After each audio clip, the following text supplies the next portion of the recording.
เราใส่เข้าไปเพราะฉะนั้นถ้าเรามีโอกาสไปแข่งในระดับอำเภอเนาะอำเภอก็มีการเคยแข่งประกวดนะคะอาหารเนี่ยเพราะฉะนั้นถ้าเราเพิ่มในเรื่องของการตกแต่งให้มันชวนรับประทานเช่นผักบุ้งเนี่ยอยากกินผักบุ้งนะคะแต่กว่าจะได้กินมันนะก็พันก็ต้องมานั่งพันเนาะแล้วจะเป็นคนขี้เกียจว่าอะไรที่ต้องหยิบ2 ครั้งอาจจะไม่ค่อยกินหรอกนึกออกไหมกว่าจะเข้าปากก็ต้องหยิบ2 ครั้งคือต้องหยิบผักบุ้ง1 ครั้งต้องหยิบไอ้น้ำพริกก็ใส่1 ครั้งแต่ถ้ามันพันมาเรียบร้อยแล้วมันดู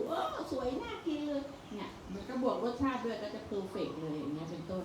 นะคะอันนี้ในเรื่องของการตกแต่งเนาะก็แนะนำไว้เวลาอยู่บ้านบางบ้านยังพันเลยเนาะ